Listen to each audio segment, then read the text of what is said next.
So why do kids commit crimes? Well, that's actually a really good lesson, Stephanie. That's actually what we're going to learn about today.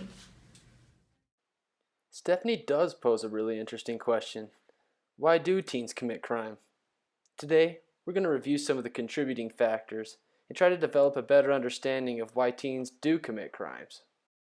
All right, so one explanation is called the choice theory. And the choice theory is when a person weighs the benefits versus the consequences, and then they make their choice based on that decision.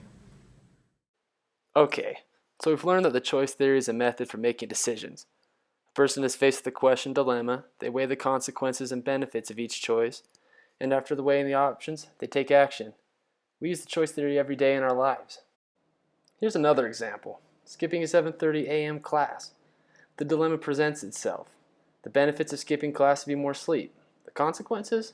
Losing points, missing an assignment, getting bad grades, flunking out of school. I've weighed the options. Better go to class. Let's look at some other examples. So how was your day at school today? Terrible. It was terrible? I'm sorry. What happened? Someone bullied me. Oh, I'm sorry. I'm thinking about dinner and we don't have anything at the house. But look, there's some bread over there. I don't know what to do. If I don't take it, then you go without and you're starving. But I don't have any money either. What should I do? I know.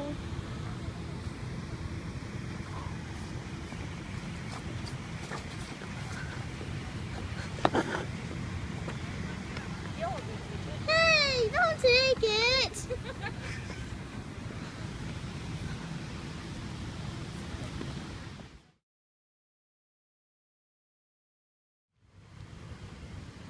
I like your headphones. Thanks. They're Bluetooth, no wires. Can I see them? Sure. And she says, I wish that I could be like the other kids, 'cause all the cool kids, they seem to fit in. I wish that I could be. I wish that I. Hey! Oh, they're mine! Swiper, no swiping! Let's take a look at the teenage brain, and then we can see maybe why they make these choices. For years, scientists have known that the human brain is not fully developed until around the age of 25. Although we have all of our gray matter, which includes cell bodies and neurons, nerve fibers, and support cells, by the time we're 12, it takes more than a decade for all that matter to become fully wired and pruned for efficiency. So this is a process called neuromaturation, and scientists believe it's the reason why teens in general, share some common behaviors. So I'm talking about things like sensation-seeking, risk-taking, and needing to be accepted by their peers. So the teenage brain is going through a lot of critical transformations, particularly in the prefrontal cortex, which is one of the last areas of the brain to fully mature. It's responsible for executive functions like goal setting, paying attention, motivation, planning, understanding consequences, and having self-control. So the fact that these functions are underdeveloped is part of why teenagers tend to engage in risky and impulsive behaviors like experimenting with drugs and alcohol, having unprotected sex, speeding, and doing stupid things that drive their parents a little cray-cray. Right around. Yeah, Stephanie? No, wait a second. That is ridiculous. I'm sorry, but there are other factors. Like in that first example with the bread, it's pathetic that they even need to go steal it. There should be a more equal distribution of the wealth in society. Poverty, you've got single mothers, you've got all these other factors. Right, you're right, Stephanie. Those things that you just listed, they're actually some critiques of the choice theory. Let's take a look at them. Stephanie is right. While many believe the choice theory is the main reason teens commit crime, there are many other contributing factors that can have an influence on teens and the crimes they commit. From video gaming and homelessness to drugs and gun ownership, there are many contributing factors. Let's look at a few of these specifically. First are the significant changes to the structure of the family in the past 40 years.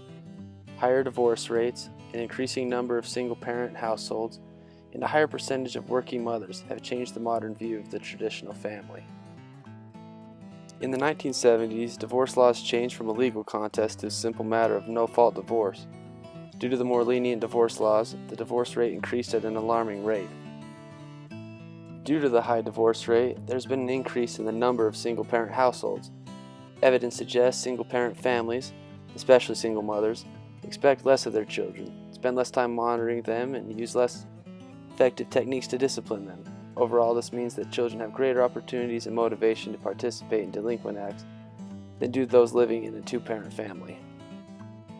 Because there are more single mother households, there is an increasing presence of women in the workforce. This may draw them away from their mother responsibilities. Some researchers have linked delinquency to reduced supervision in children with working mothers. Single mothers usually earn a substantially lower yearly income compared to a married couple. This can result in poverty. The combination of lack of supervision and living in an area with high levels of poverty increases the risk of involvement in serious crime for children living there. So why do teens commit crime? Sure, the choice theory can explain how teens make their decisions, but we found that divorce rates, living in a single mother household, and living in poverty gives us some more information about why teens might commit the crime.